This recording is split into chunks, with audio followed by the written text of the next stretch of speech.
Alright, breaking news. Wetugerera sawa zineno amawulire gasanyu hedi banankyukakyuka aba National Unity Platform genda kwebuza batya sokoleze wano katiri nnyo ng'omukulu Hon Kivumbi bamuwa bell tumatikomewo n'ebirala mu maaso awo. Olunaku olwaleero bannange tuli basanyufu okulaba nti Deputy President waffe Honorable Hon Kivumbi aweereddwa bail oba okweyimirirwa wamu n'abantu be yakwatibwa nabo abatalina musango. Koti yagambye nti abantu abalala 6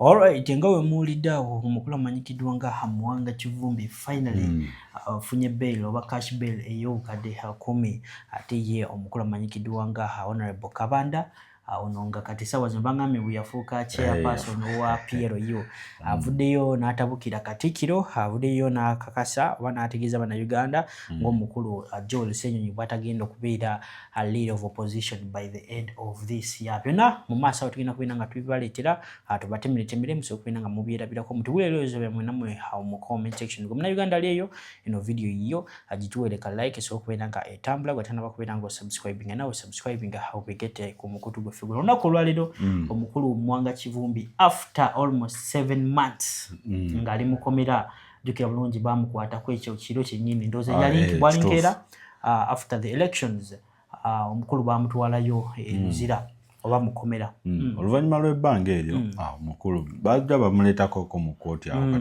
katono wabula nga tebanaba kubanga bamusalira omusango gwe olunaku ndowooza olwaleero mawulire ga ssanyu naddala eri mu baana ba National Unity Platform tubalabyeko batandise ddawo kubanga bajaguza awo nyininyini abaana be National Unity Platform bali mu kujaguza. Don't you think this is a form of diversion from the government eyagala balaga nti no judicial system ekola katubatereko abamu betumanya batalina musango bagende beyagale NUP eveeyo congratulating NUP lage nti no judicial system finally ekola. Don't you think it is a form of system like that? Ekituufu kyo kiri nti okuteebwa kwa Hon Kivumbi kulimu ebibuuzo bingi mbooza nti ekituufu bw'olaba omusango gwe baali bamuvunaana omusango gwa naggomola exactly omusango gwa naggomola juka wafiirayo n'abantu ewuwe kati okubanga basobola okumuta kyo kitegeeza nti n'omukulu okere yatta abantu naye ali capable okubanga akola ki avayo. But why are they releasing Hon Kivumbi only tenga bamutaddeko omusango gw'okutta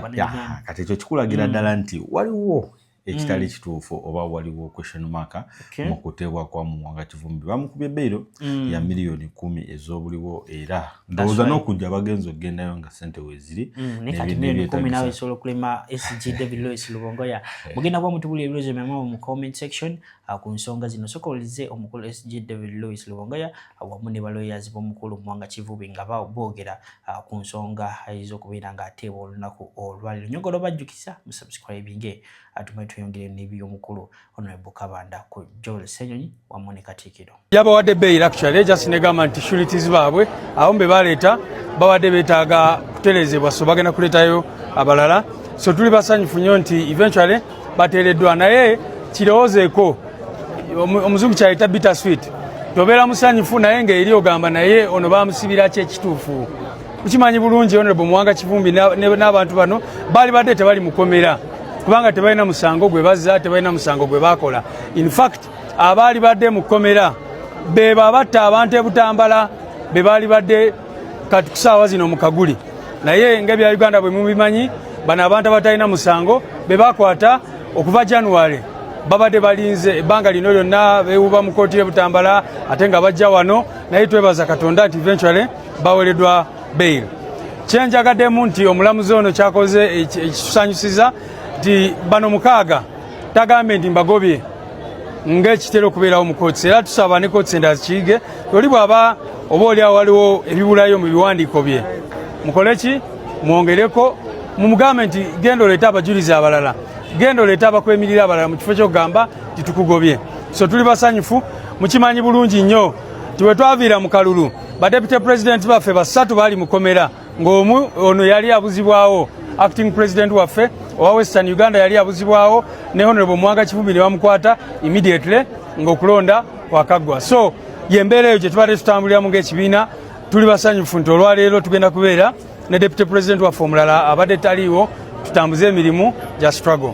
mwebale nnyo mwebalire ddala. Alright, nga tubitadde ku mabbali ndowooza muwulidde bulungi nnyo omukulu amanyikiddwa nga ne David Lewis Lubongoya ng'akunyumiza ebiki ebyaviiriddeko omukulu amanyikiddwa nga Muwanga Kivumbi okubeera nga afuna eyo bail. Awo wennyini nga tubivuddeko ebyo emukulu Muwanga Kivumbi tugenderewo ku straight ku PLU. Omukulu amanyikiddwa nga Honorable Kabanda olunaku lwaleero avuddeyo n'atabukira Katikkiro, avuddeyo n'agamba Katikkiro tino Gen.Muhoozi is not ready to correspond or to work with him. Lwaki ntino Uganda nga yo abantu balina emitwe migumu wala abantu abatawulira. Gen.Muhoozi okukozesa SFC okubeera nga ebapiikinga. That's the only way forward. What do you think about this statement from Honorable Kabanda? Ekituufu kyo kiri nti bizze ebigambo bitambula nti Katikkiro wa Buganda yandibanga mbega wa government. Exactly. Nti ayina byatera okubanga ayisawo waliwo tebyalabanga ateekeddwa okuvaayo ayogere n'amala n'akola ki n'asirika. Wabula omukulu Kabanda watuukidde okubanga ayogera bino nze ng'omuntu ffenna tukimanyi nti Kabanda is under Gen.Muhoozi actually he's even the chairman of PLU. Bw'aba asobola okuvaayo n'ayogera statements ezo kyategeeza ziviira ddala wa order from above. Order from above ntegeeza Muhoozi Kainerugaba waba amugambye nti kati yogera booti waba ekituufu kibatukola ki kitambuza nga omukulu Kabanda naye akola ki executinga bulungi. Tugamba the response of Honorable Kabanda olunaku olwaleero ku byayogedde byonna be reflectinga Gen.Muhoozi Kainerugaba. Exactly. Actually tulina okukitwala nga bannayuganda nti it's Gen.Muhoozi Kainerugaba communicating through Honorable Kabanda. Nyongera obajjukiza video mugituweereka like so kubinanga etambula ku speed ya waggulu nnyo gwatana subscribing asokoleze omukulu Kabanda ku nsonga za Katikkiro tumale tukomewo ne Kabanda kennyini ku nsonga za leader of opposition Joyce Nyamugambi tino agenda sokolabe. Awekitiibwa ennyo Charles Peter Mayiga in one of the Lukiiko meetings where he has said that the government should not arrest people because of hate speech. For those of you who have not been around, I must remind you that actually hate speech is very dangerous. When you go to North Korea and South Korea, what has caused the trouble there is hate speech. You know what happened in Rwanda in 1994? The genocide was caused by hate speech. When the president of Rwanda and the president of Burundi died in a plane crash, there were two radio stations in Rwanda that started preaching a message that was aiming at eliminating all the Tutsis in Rwanda. The result of that was the genocide. So we want to implore the Katikkiro of Buganda to actually maintain his good message of one nation, one tribe. Because the Katikkiro himself has been very clear, and we want to thank him for that. He has said that Buganda is not a tribe. Buganda is a nation. The Kabaka of Buganda is not the Kabaka for Buganda, is Kabaka for Buganda. Why have they maintained that? Because they do not want to divide people in Buganda. Whoever is in Buganda, including this Mukidi here, is Muzana wa Sabasajja. We all belong to Kabaka. So we want to request the Katikkiro to preach the message of unity. Hate speech is actually very dangerous. What kills is not the gun. What kills is not the spear.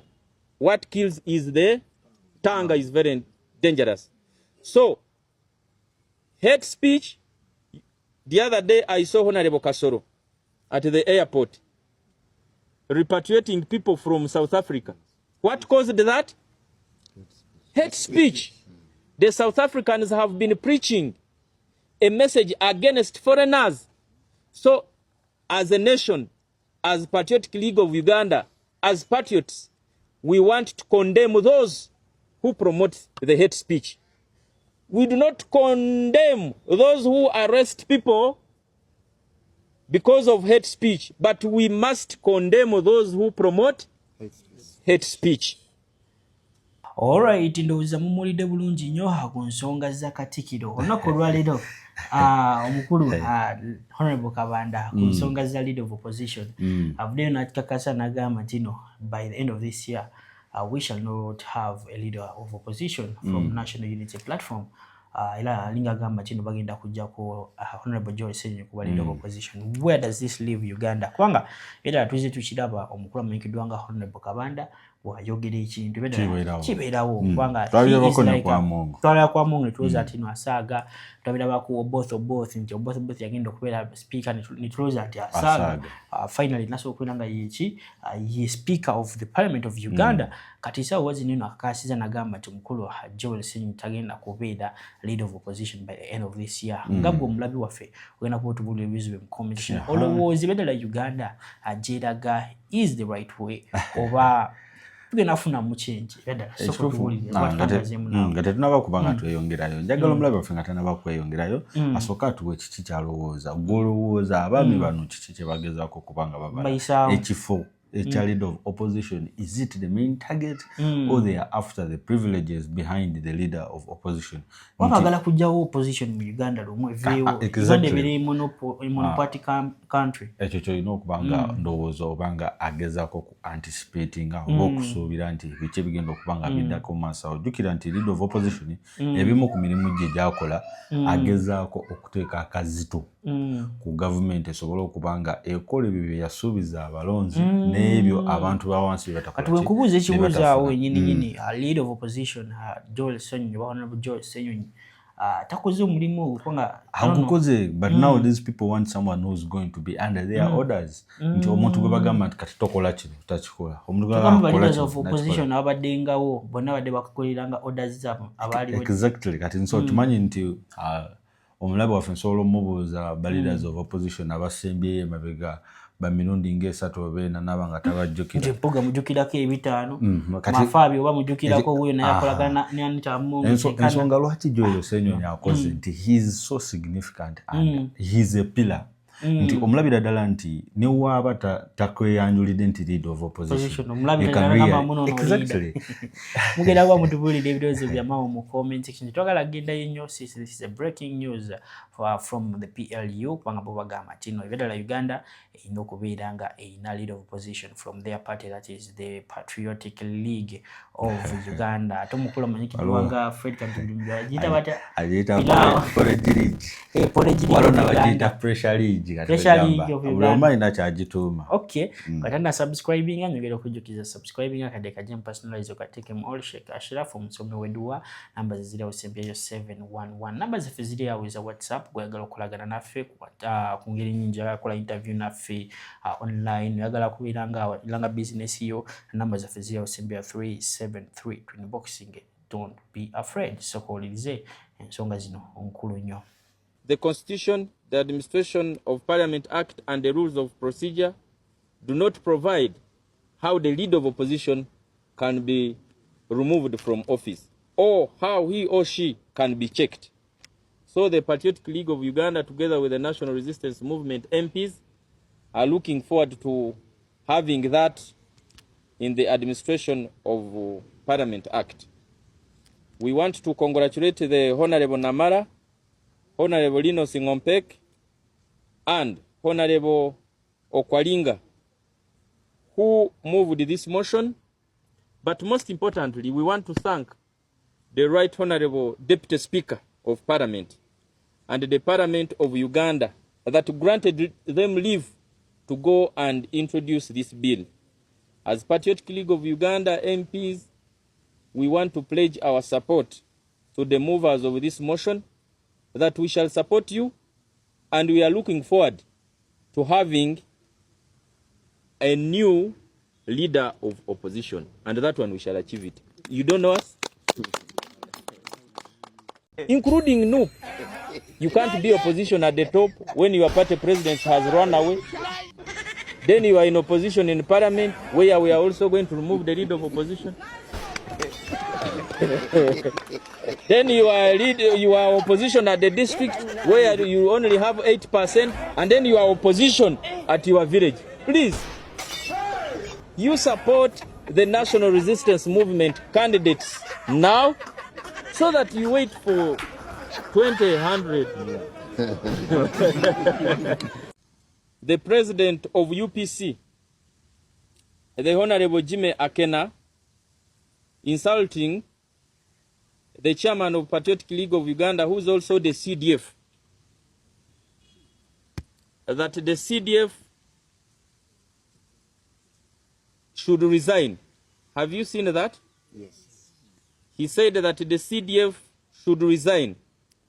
We want to inform the Honorable Jimmy Akena that the chief of Uganda People's Defense Forces, or the CDF, is not going anywhere, because he has the support of majority Ugandans, because of the following reasons. One, we very much know that the Honorable Jimmy Akena, I think, must be scared, because his wife has been a minister, and is one of those who have maybe this one I should do.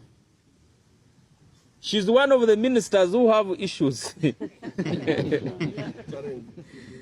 She's one of the ministers who have acquired plots in Kampala, not through proper channels. Jimmy Akena knows that the CDF, who's also the senior presidential advisor on special operations, may start with his wife. Even if he talks for a week, tell Jimmy Akena that even if you talk for a year, if your wife was involved in embezzling taxpayers' money, she's not going to be spared. She will be arrested. We know how she has swindled money in the Ministry of Gender. We know how she has acquired illegal plots in Kampala. We know many things, how she has been directing the ministry officials, because we have credible information from the Ministry of Gender that she has been directly involved in the procurement processes of the Ministry of Gender. So that one is going to be looked into, and I know she's not going to be spared. So even if your husband talks for a year, that cannot save you, because you are also surviving on the taxpayers' money, which you have swindled illegally. The plots that you have acquired illegally, everything that you own illegally must be returned for Ugandans.